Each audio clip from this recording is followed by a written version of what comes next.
ஸ்ரீமதி ராமானுஜாய நமः. வசுதேவசுதம் தேவம் கம்சச்சாணூரமர்தனம் தேவகீ பரமானந்தம் கிருஷ்ணம் வந்தே ஜெகத்குரும். நாள்தோறும் பகவத்கீதையில் நாம் ராஜவித்யா ராஜகுஹ்ய யோகம்ன்ற 9வது அத்தியாயத்தில் இருக்கும். இது வரைக்கும் 30 ஸ்லோகங்கள் பார்த்துருக்கோம். இந்த அத்தியாயத்தினுடைய முடிவுக்கு வந்துட்டுருக்கோம். நம்ம கடைசியாக 30வது ஸ்லோகத்தில் பகவான் சொன்னது என்னன்னா, யாரான ஒருத்தருக்கு தீய ஒழுக்கம் இருந்தாலும் கூட, ரொம்ப பயங்கரமான தீய ஒழுக்கம் இருந்தாலும் கூட, என்னுடைய பக்தனாக இருந்தால் அவங்கள நான் சாது கோஷ்டியில் சேர்க்கறது மட்டும் இல்லாமல் அவங்கள கொண்டாடப்பட வேண்டியவங்க அப்படின்ட்டு பகவான் சொல்கிறாரு.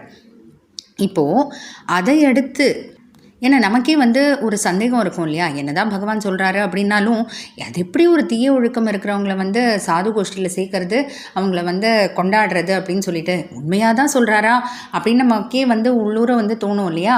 பகவானுக்கு அந்த நமக்கு உள்ளூரை தோன்றது பகவானுக்கு தெரியாதா என்ன? அதனால் இன்னும் அதை உறுதிப்படுத்துகிற மாதிரி 31வது ஸ்லோகத்தில் சொல்கிறாரு, க்ஷிப்ரம் பவதி தர்மாத்மா சஸ்வச்சாந்திம் நிகச்சதி கௌந்தேய பிரதிஜானீஹி ந மே பக்தः பிரணஷ்யதி. மே பக்தः என்னுடைய பக்தன் அப்படின்னு ஒருத்தவங்க இருந்தால் ந பிரணஷ்யதி எப்போதும் அவங்க அழியவே மாட்டாங்க. எதனால்? ஏன்னா பகவான் தான் எல்லாமேன்னு சொல்லி பகவானோட கால்களில் விழுந்துட்டாங்க இல்லையா, பகவான் கிட்ட சரணடைஞ்சிட்டாங்க இல்லையா, அதனால தான்.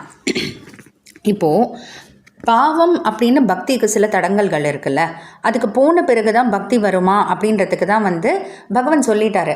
எல்லாம் பாவங்கள்லாம் இருக்கும், இருந்தாலும் அந்த பாவங்கள் போன பிறகு பக்தி பிறக்கும். அந்த பாவங்கள் எப்படி போகும்னா அதுக்கு 2 விதம் இருக்குது. அவங்களே பாவங்களை கழிக்கணும், இல்லைன்னா பகவானுடைய அருள்னால அந்த பாவங்கள் போகும் அப்படின்னு சொல்லிட்டு.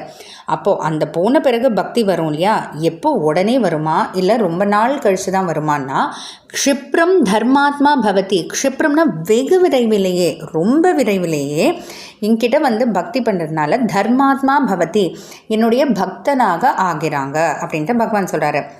இப்போது நமக்கு இந்த ஒரு பிரபலமாக ஒரு கேள்வி இருக்கும் இல்லையா, அது போல தான் இதுவும். பக்தியால் பாவம் விலகுமா இல்லை பாவம் விலகி தான் பக்தி பிறக்குமா அப்படின்னு.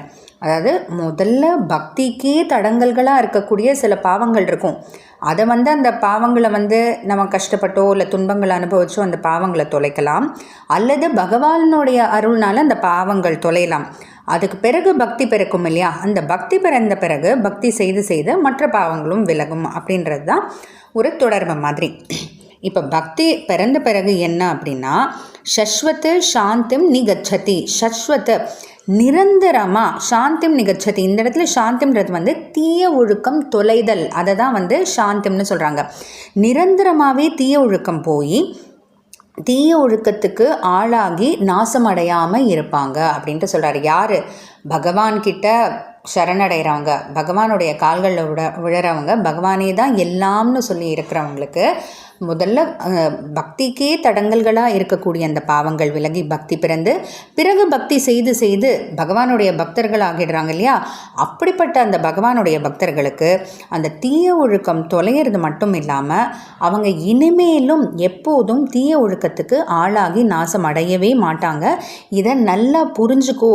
கௌந்தேய பிரதிஜானிஹி, கௌந்தேய குந்தி புத்திரனே, இது நீ நல்லா புரிஞ்சுக்கோ. நமே பக்தா பிரணசித்தி, என்னோட பக்தன்னு அவங்களுக்கு நாசம்ன்றதே கிடையாதுன்னு பகவான் ஒரு பெரிய உறுதியை கொடுக்குறாரு இந்த 31வது ஸ்லோகத்தில். தொடர்ந்து பகவான் வேறு என்னெல்லாம் சொல்கிறாருன்னு பார்க்கலாம். ஜெய் ஸ்ரீ கிருஷ்ணா.